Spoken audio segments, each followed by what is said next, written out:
عند اللہ الاسلام، اور نبی صلی اللہ تعالی علیہ وآلہ وسلم بالصوم فرحتان عند فطرہ وعند ربہ او کما قال علیہ الصلوۃ والسلام۔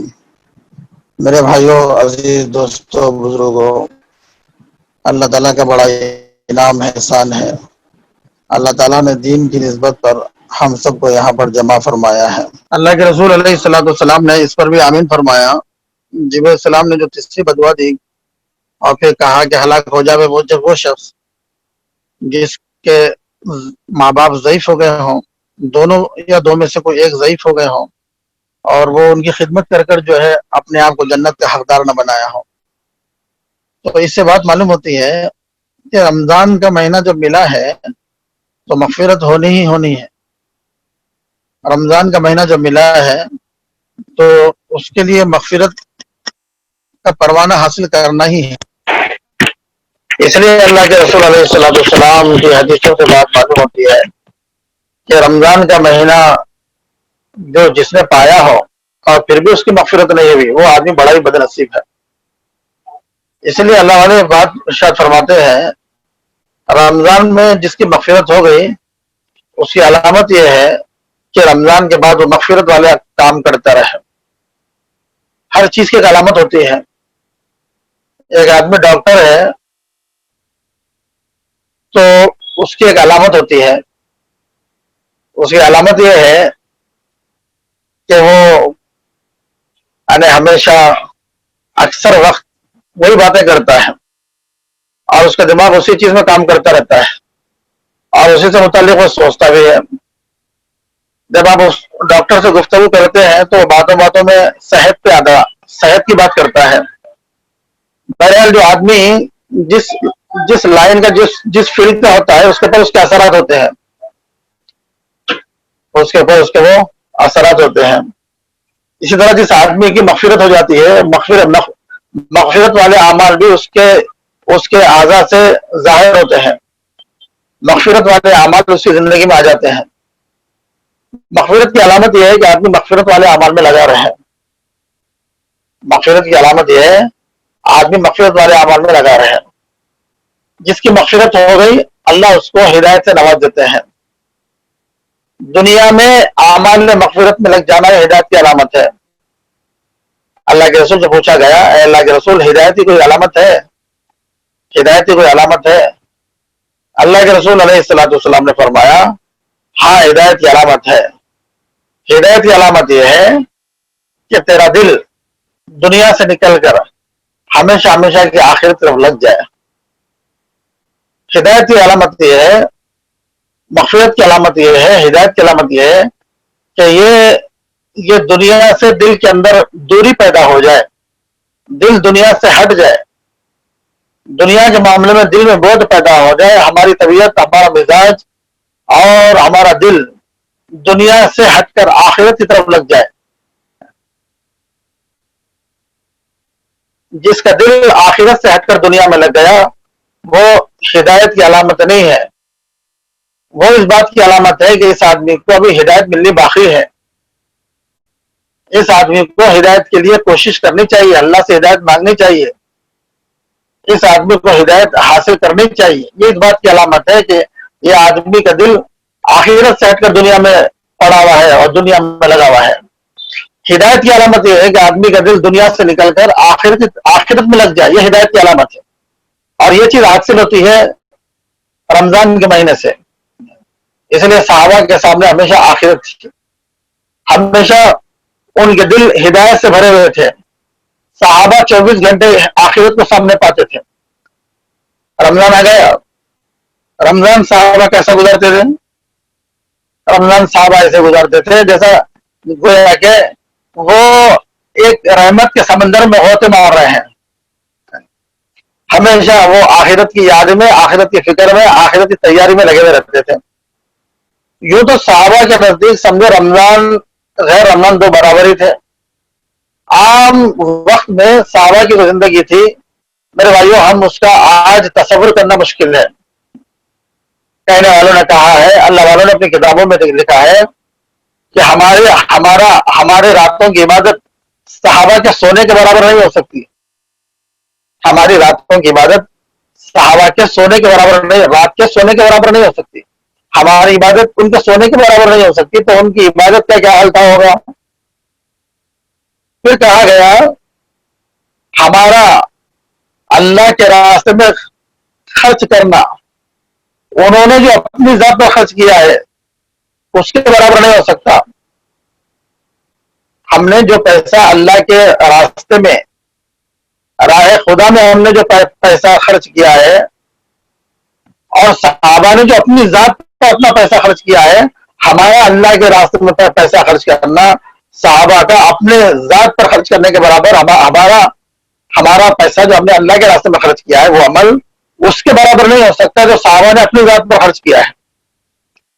اور آگے لکھتے ہیں ہمارا روزہ صحابہ کے کھانے پینے کے برابر نہیں ہو سکتا.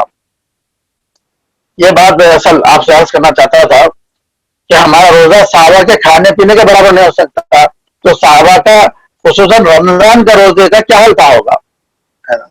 اس لیے کہ ان کے سامنے ہمیشہ آخرت تھی، وہ رمضان سے مغفرت چاہتے تھے. جیسے حدیث کے اندر آتا ہے پہلا اس کا جو اشرا ہے وہ رحمت ہے، دوسرا مغفرت ہے، تیسرا جہنم سے خلاصی ہے.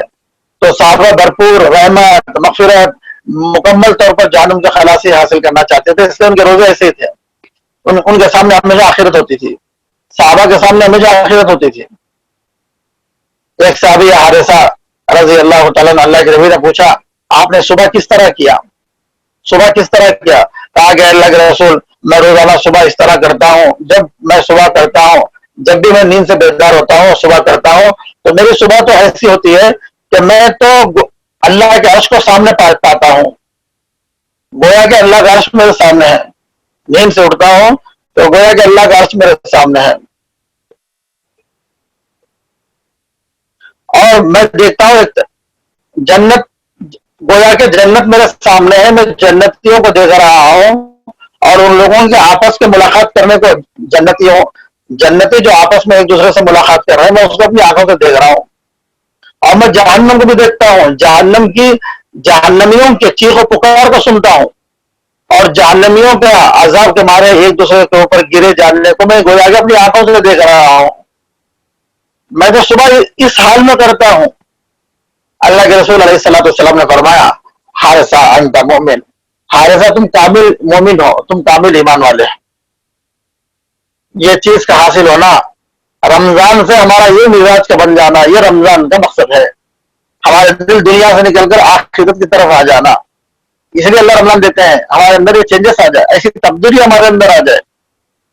یہ ہے ہدایت کی علامت، یہ ہے مغفرت کی علامت. صحابہ تو ہمیشہ آخرت کو ہم اپنے سامنے پاتے تھے، وہ تو گویا کہ اپنے دل کی آنکھوں سے جنت کو دیکھ رہے ہیں. زندگی میں کیسی تھی؟ گویا کہ وہ ہمیشہ آخرت کو اپنے یقین کی آنکھوں سے دیکھ رہے ہیں، اپنے ایمان کی آنکھوں سے دیکھ رہے ہیں. ایک صحابیہ کا بچہ شہید ہو گیا، رو رہی تھی. اللہ کے نبی نے ان صحابیہ سے کہا، وہ شہید لڑکے کی ماں سے نبی نے فرمایا اگر تو کہہ دے تو میں تیرے لڑکے کو جنت میں حوروں کی گودوں میں کھیلتا ہوا دکھا دوں گا. اس عورت نے کہا، اس صحابیہ نے کہا کہ اللہ کے رسول اب میں دیکھنا نہیں چاہتی، آپ نے فرما دیا کہ میرا بچہ جنت میں ہے اور حوروں کی گود میں کھیل رہا ہے تو بس میرے لیے اتنا کافی، آپ کا کہہ دینا کافی ہے. دوسری عورتوں نے، دوسرے صحابیات نے اس عورت سے کہا اللہ کی بندی، اللہ کے نبی دنیا میں کھڑے ہو کر اور دنیا میں کھڑے کھڑے جنت دکھانے پر تیار ہو گئے تھے، اگر تو ہاں کہہ دیتی تو دنیا میں کھڑے کھڑے جنت کو بھی دیکھ لیتی اور اس سے بڑھ گئی کہ جنت کے اندر اپنے بچے کو بھی دیکھ لیتی. اس صحابیہ نے کہا کہ دیکھنے میں اگر نبی دکھاتے میں دیکھتی تو دیکھنے میں میری آنکھ غلط دیکھ سکتی ہے لیکن بولنے میں نبی کی زبان غلط نہیں بول سکتی. گویا کہ صحابہ کو اپنی آنکھ پر جتنا یقین تھا اس سے زیادہ یقین نبی کے زبان پر تھا. یہ یقین ہمارا پیدا ہو جائے رمضان کی وجہ سے، ہمارے بھی دل آخرت کے بارے میں ایسا یقین کریں گویا کہ ہم آخرت کو اپنی آنکھوں سے دیکھ رہے ہیں، گویا کہ آنکھوں سے دیکھ رہے ہیں. اس لیے علی فرماتے ہیں رضی اللہ تعالیٰ لو کشف الغطاء لاشتد ایمانا، اگر غیب ہٹا دیا جائے، غیب ہٹا دیا جائے اور جنت و جہنم مجھے بتا دیا جائے تب بھی میرے ایمان میں، ہمارے ایمان میں اضافہ نہیں ہوگا. غیب ہٹا دیا جائے، آسمانوں کو ہٹا کر جنت و جہنم دکھا دیا جائے، تب بھی ہمارے ایمان میں اضافہ نہیں ہوگا، ہمارے ایمان میں اضافہ نہیں ہوگا۔ مطلب یہ کہ گویا کہ وہ اپنے دل کی آنکھ سے آخرت کو روزانہ دیکھ رہے ہیں، الگ سے دیکھنے کی ضرورت نہیں ہے، پردے ہٹا کر جنت و جہنم کو دیکھنے کی ضرورت نہیں ہے۔ ان کا ایمان کا خود یہ حال ہے کہ وہ ان کے ایمان کی یقین کی نگاہوں سے گویا کہ وہ جنت و جہنم کو ہمیشہ اپنے سامنے دیکھ رہے ہیں۔ یہ تھا ہمیشہ تصور آخرت کے سامنے، آخرت کا تصور ہمیشہ سامنے تھا۔ رمضان سے بھی یہی بات چاہی جا رہی ہے، وہ دن ہمارے سامنے ہو ہمیشہ، جس دن کا اللہ تعالیٰ قرآن میں ذکر کر رہے ہیں۔ اللہ نے قرآن میں یوم کا لفظ لایا، یوم کا۔ ایک جگہ اللہ نے فرمایا تم سب کو ہمارے سامنے جمع ہونا ہے، وَاتَّقُوا يَوْمًا تُرْجَعُونَ فِيهِ إِلَى اللَّهِ، اور اس دن سے ڈرو۔ دن کا لفظ لا رہے ہیں اللہ تعالیٰ، غور فرمائیے گا۔ اللہ تعالیٰ کئی جگہ قرآن میں یوم کا لفظ ہے، یوم، مالک یوم الدین، الیوم یوم التغابن، یوم یفر المرء من اخیہ، یقول الانسان یومئذ این المفر۔ یوم کا لفظ آ رہا ہے، آپ غور فرما رہے ہوں گے، یوم کا لفظ آ رہا ہے، یقول الانسان یومئذ این المفر واتقوا یوما ترجعون فیہ الی اللہ۔ اللہ فرما رہے ہیں قرآن پاک کے اندر واتقوا یوما ترجعون فیہ الی اللہ، اس دن سے ڈرو جس دن تم سب اللہ کے سامنے لوٹائے جاؤ گے، لائے جاؤ گے، لوٹائے جاؤ گے۔ واتقوا یوما ترجعون فیہ الی اللہ ثم توفی کل نفس ما کسبت وهم لا یظلمون۔ ثم توفی کل نفس ما کسبت، پھر تم نے جو عمل کیا ہے تم کو تمہارے عمل کا بدلہ دے دیا جائے گا۔ ثم توفی کل نفس ما کسبت وهم لا یظلمون، ثم توفی کل نفس ما کسبت وهم لا یظلمون۔ تمہارا جیسا عمل ہوگا ویسا بدلہ تم کو دے دیا جائے گا، کسی پر کسی قسم کا کوئی ظلم نہیں ہوگا، اللہ کہہ رہے قرآن میں۔ ایک جگہ اللہ پر کہہ رہے ان الینا ایابہم ثم ان علینا حساب، میرے پاس تم کو آنا ہے اور میرا ہی کام تم سے حساب لینا ہے۔ پھر اللہ نے اس دن کا ذکر کیا، اسی دن کا ذکر کیا، قیامت کے دن کا ذکر کیا، یوم یفر المرء من اخیہ، جس دن بیٹا اپنی ماں سے بھاگے گا۔ دنیا میں تو بیٹا ماں کی طرف بھاگتا ہے، اور آخرت میں اللہ کہہ رہے ہیں بیٹا اپنی ماں سے بھاگے گا۔ یوم یفر المرء من اخیہ وامہ وابیہ، اپنے بھائی سے بھاگے گا، اپنی ماں سے بھاگے گا۔ وہ دن ہے، وہ دن ہمیشہ صحابہ کے سامنے تھا، اور اس دن سے ہم بہت دور ہو چکے ہیں، جس دن سے صحابہ بہت قریب تھے۔ اقترب للناس حسابهم وهم فی غفلۃ معرضون، اللہ پاک کہتے ہیں قرآن میں حساب کتاب کا دن تو قریب آتا جا رہا ہے اور لوگ اس سے غفلت میں پڑے ہوئے ہیں۔ وهم فی غفلۃ معرضون، غفلت میں پڑے ہوئے ہیں اور اس سے اعراض کرے، منہ پھیرے ہوئے ہیں۔ کیسی غفلت ہے مسلمانوں کی آخرت سے؟ دیکھنے والا نظر نہیں آ رہا تو یہ سمجھ رہے کہ پکڑنے والا بھی نہیں ہے، لکھنے والا نظر نہیں آ رہا تو یہ سمجھ رہے کہ لکھا بھی نہیں جا رہا ہے، سننے والا نظر نہیں آ رہا ہے تو لوگ یہ سمجھ رہے ہیں کہ کوئی سننے والا بھی نہیں ہے۔ سننے والا نظر آؤ یا نہ ہو، ہر بات سنی جا رہی ہے۔ تمہارے عمل کو دیکھنے والا نظر آئے یا نہ آئے، لیکن تمہارا ہر عمل دیکھا جا رہا ہے۔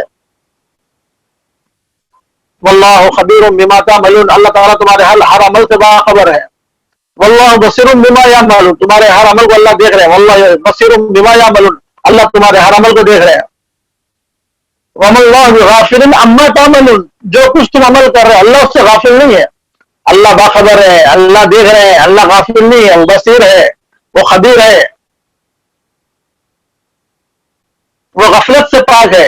اللہ اگر وہ غافل ہے تو رب بھی نہیں ہے، اگر اللہ ایک بندے سے بھی غافل ہو گیا تو رب بھی نہیں ہو سکتا۔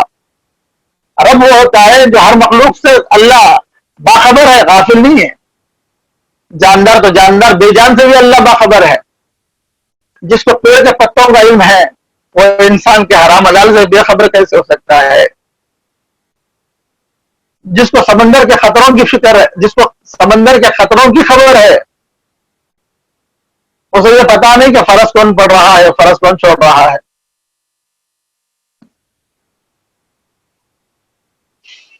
بلون میں چونٹیاں کتنی چونٹیاں بلون میں، اسے وہ خبر ہے. وہ نگاہوں کے چوریوں کو کیا نہیں جانتا؟ اللہ کہتے ہیں ان اللہ یعلم خائنۃ الاعین وما تخفی الصدور، بے شک اللہ تمہارے آنکھوں کی چوریوں کو اور سینوں کے راز کو، دلوں کی کیفیت کو اچھی طرح جانتا ہے. تو قرآن میں اللہ نے اس دن کا ذکر کیا، آخرت کا دن. وہ دن ہمیشہ صحابہ کے سامنے تھا. اس دن ہمارا کیا بنے گا؟ اس دن ہمارا کیا بنے گا؟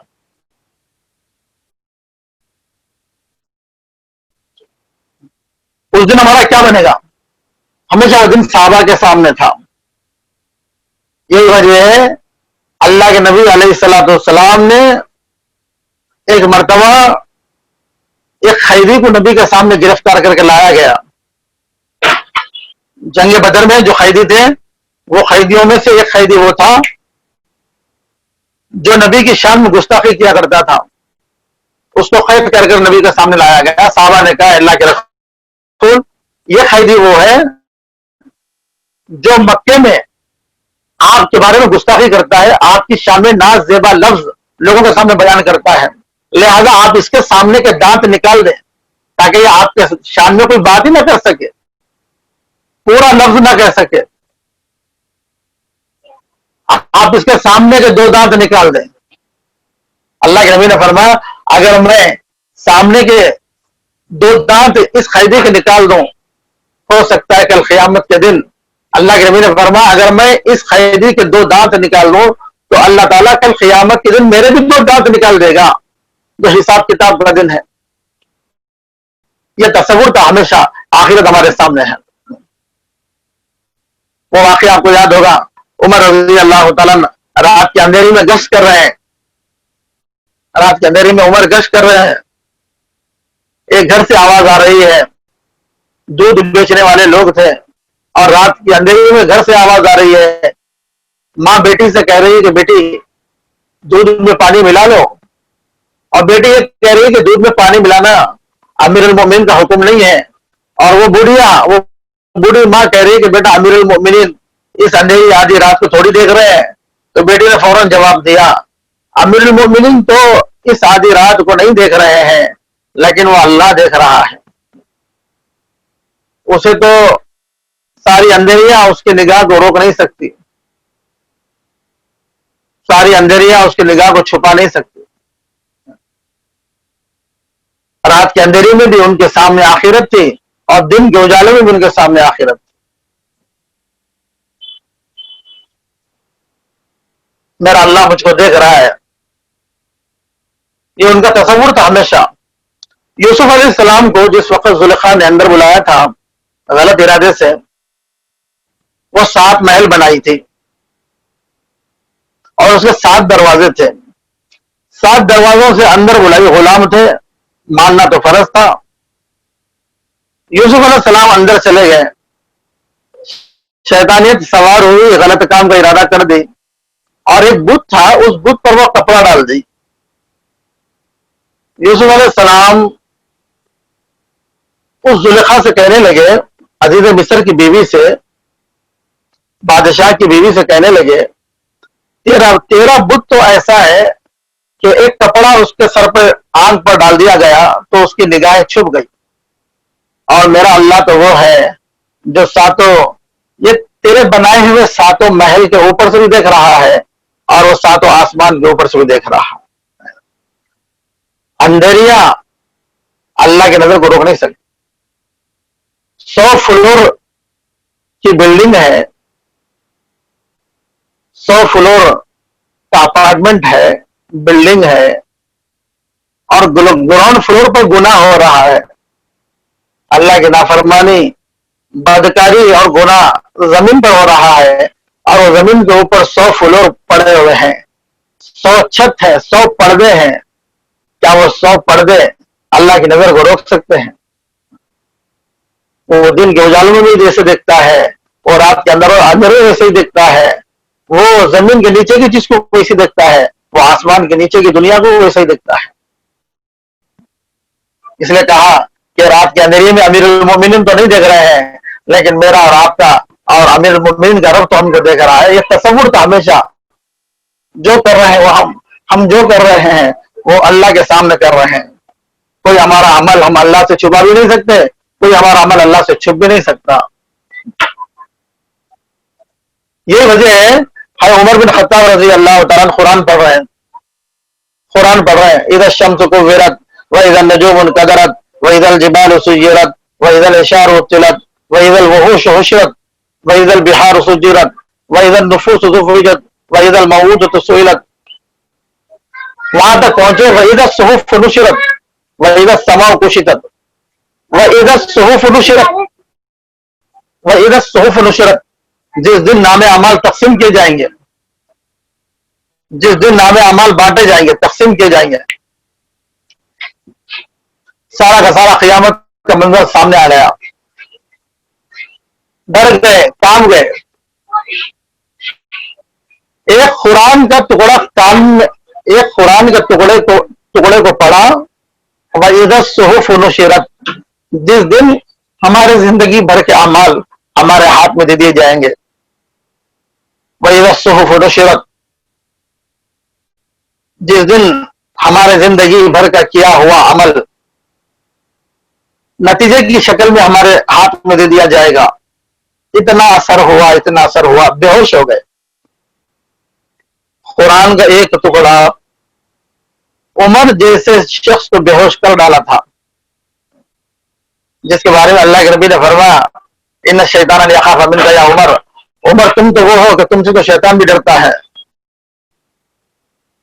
عمر تم تو وہ ہو کہ تم سے تو شیطان بھی ڈرتا ہے. عمر تم جس راستے سے چلتے ہو شیطان اس راستے کو چھوڑ دیتا ہے.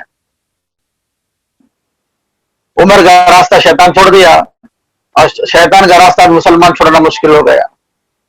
تو عمر کی یہ حالت تھی کہ شیطان عمر سے ڈرتا تھا، اور آج عمر اللہ سے اتنا ڈر رہے ہیں.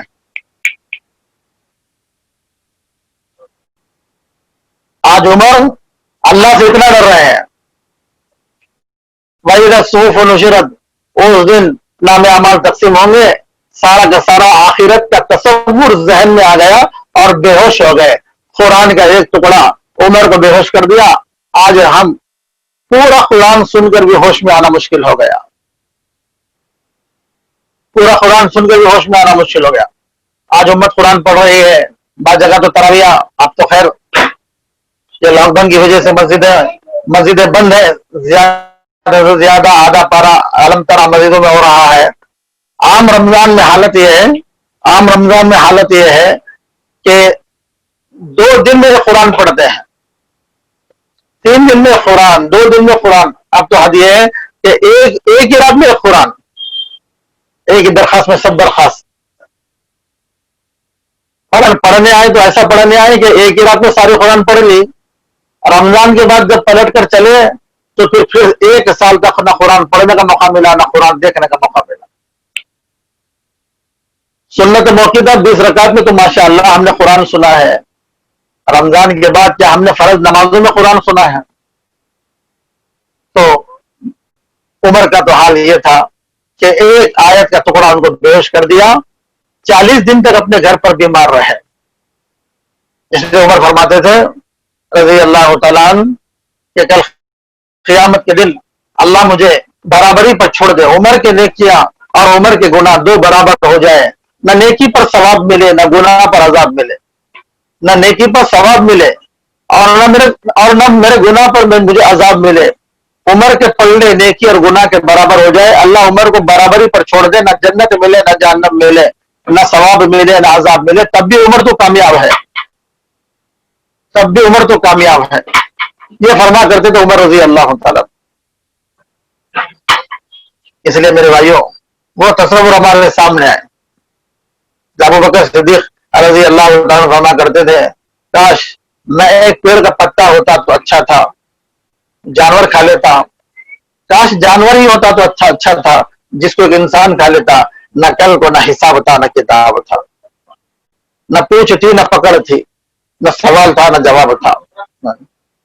پوچھ تھی نہ پکڑ تھی، سوال تھا نہ جواب تھا، حساب تھا نہ کتاب تھا. یہ تصور تھا ہمیشہ، یہ تصور تھا ہمیشہ آخرت کا. میرے بھائیوں، رمضان کے مہینے سے یہ بات چاہی جا رہی ہے کہ وہی چیز ہمارے سامنے رہے، ہمیشہ وہ چیز ہمارے سامنے رہے. اللہ نے جگہ قرآن کے اندر فرمایا آخر کے دور میں، یا ایھا الناس اتقوا ربکم واخشوا یوما لا یجزی والد عن ولد. اے لوگوں، اس دن سے ڈرو جس دن نہ باپ بیٹے کے کام آئے گا نہ بیٹا باپ کے کام آئے گا. دنیا میں تو دونوں ایک دوسرے کے کام آتے ہیں. پہلے تو باپ بیٹے کے کام آتا ہے، پھر بیٹا باپ کے کام آتا ہے. جب اولاد پیدا ہوتی ہے تو ماں باپ کی محتاج، پھر ایک وقت ایسا آتا ہے کہ وہی ماں باپ اولاد کی محتاج. کبھی اولاد ماں باپ کے گودوں میں، کبھی ماں باپ اولاد کے کندھوں پہ آ جاتی ہے، ہاتھوں میں آ جاتی ہے. کبھی اولاد ماں باپ کے گودوں میں ہوتی ہے، کبھی ماں باپ اولاد کے ہاتھوں میں آ جاتی ہے. دوسرے ایک دوسرے کے محتاج ہو جاتے ہیں. اور اللہ کہتے ہیں اس دن سے ڈرو جس دن دنیا میں تو دونوں ایک دوسرے کے کام آ گئے، جس دن نہ بیٹا باپ کے کام آئے گا نہ باپ بیٹے کے کام آئے گا.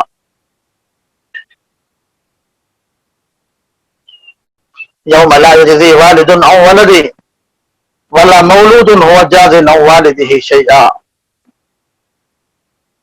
روایت میں آتا ہے آدمی اپنے ماں باپ کو پل صراط پر جاتا ہوا دیکھے گا. آدمی اپنے ماں باپ کو پل صراط پر جاتا ہوا دیکھے گا، لیکن دیکھنے والے اولاد کے دل میں یہ بات نہیں ہوگی کہ میرے ماں باپ آسانی سے یہ پل صراط کے اس پل کو پار کر لے، اس پل سے آسانی سے گزر جائے. اولاد کے دل میں تو یہ بات ہوگی کہ میں کیسے اس پل کو پار کروں، میں کیسے گزر جاؤں اس پل سے. وہاں تو نفسا نفسی کا عالم ہوگا، نفسا نفسی کا عالم ہوگا.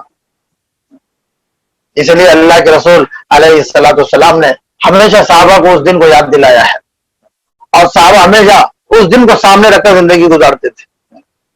جب وہ دن سامنے آ جائے گا، وہ دن کا ڈر خوف دل میں آ جائے گا، تو پھر زندگی میں اللہ کی مان کے چلنا بہت آسان. عمر رضی اللہ تعالیٰ کا آخری وقت ہے، آخری وقت ہے، رو رہے ہیں. بیٹے کے مانڈی پر سر رکھا ہوا ہے، نزا کی حالت ہے، رو رہے ہیں. حضرت علی رضی اللہ تعالیٰ نے آ کر عرض کیا، دستک دی دروازے پر. آواز آئی کون ہے؟ کہا کہ میں علی ہوں، اندر آنا چاہتا ہوں، اندر آنے کی اجازت ہے. کہا کہ ہاں اندر آ جائے. علی رضی اللہ تعالیٰ اندر گئے، دیکھا کہ عمر رضی اللہ تعالیٰ رو رہے ہیں. آدھی دنیا کا بادشاہ، جرأت اور ہمت کا بادشاہ، بہادری اور شجاعت کا بادشاہ، آدھی دنیا پر جن کی خلافت تھی، آج وہ رو رہا ہے. لوگوں نے لکھا ہے ایک عمر اس امت کو اور مل جاتے تو پوری دنیا پر اسلام پھیل گیا تھا. اس عمر رضی اللہ تعالیٰ عنہ کی وجہ سے اللہ نے آدھی دنیا تک اسلام کو پھیلا دیا تھا. ایک عمر اور اس امت کو مل جاتا تو پوری دنیا پر اسلام پھیل گیا تھا. اور یوں بھی لکھا ہے 10 سال میں عمر رضی اللہ تعالیٰ عنہ کے ہاتھ سے اللہ نے آدھی دنیا تک اسلام کو پھیلا دیا تھا. ایک 10 سال اور مل جاتے عمر رضی اللہ تعالیٰ عنہ کو 10 سال کی خلافت نصیب ہوئی تھی، اور خلافت کے اور 10 سال مل جاتے تو پوری دنیا میں اسلام عمر رضی اللہ تعالیٰ عنہ کو مل، اور پوری دنیا میں اللہ اسلام پھیلا دیے تھے. آج وہ عمر رو رہے ہیں، رو رہے ہیں. شیطان جس سے ڈرتا تھا وہ عمر رو رہے ہیں. اب علی نے پوچھا کہ موت سے ڈر کے رو رہے ہیں، موت سے ڈر کے رو رہے ہیں؟ عمر نے فرمایا کہ نہیں، میں موت سے ڈر کے نہیں رو رہا ہوں، میں تو موت کے بعد کی زندگی سے رو رہا ہوں. میں تو موت کے بعد کی زندگی سے یاد کر کے رو رہا ہوں. عمر نے فرمایا تھا میرے بھائیو وہ زندگی تو عجیب، ہمارا حال تو بڑا عجیب ہے. ہم کو غم بھی دنیا کا ہی ہے، ہم کو فکر بھی دنیا کی ہے، ہم یاد بھی کہ دنیا کے مسئلے کو ہم یاد کرتے ہیں، ہمارے ساتھ جو مسائل لگے ہوئے ہیں وہ دنیا ہی کے ہیں، ہماری سوچ بھی دنیا کی ہو گئی، ہماری فکر بھی دنیا کی ہو گئی، ہماری محنت بھی دنیا کی ہو گئی، ہمارا جمانا بھی دنیا کے لیے ہو گیا، ہمارا کمانا بھی دنیا کے لیے ہو گیا، اور ہمارا خرچ کرنا بھی دنیا کے لیے ہو گیا، اور ہمارا جمانا بھی دنیا کے لیے ہو گیا۔ وہاں ان کا تو ہر عمل، ان کی فکر، ان کا رنج، ان کا غم، ان کی سوچ، ان کی تیاری سب آخرت بنی ہوئی تھی۔ آج یہ سب کچھ ہم دنیا کے لیے کر رہے ہیں۔ عمر نے فرمایا میں موت سے ڈر کے نہیں رو رہا ہوں، میں تو موت کے بعد کی زندگی کو یاد کر کے رو رہا ہوں۔ میرے بھائیو، دنیا کے سارے مسائل موت پر ختم ہے، دنیا کے سارے مسائل موت پر ختم ہے، آخرت کے سارے مسائل موت سے شروع ہیں۔ دنیا کے سارے مسائل موت پر ختم، آخرت کے جتنے احوال ہیں، جتنے مسائل ہیں، جتنے گھاٹیاں ہیں، جتنے حالات آنے والے ہیں، پیش آنے والے ہیں، سب موت سے شروع ہیں۔ سب سے بڑا، سب سے پہلا مسئلہ، بڑا نہیں، سب سے پہلا آخرت کا مسئلہ جو سامنے آئے گا وہ ملک الموت کو فیس کرنا ہے،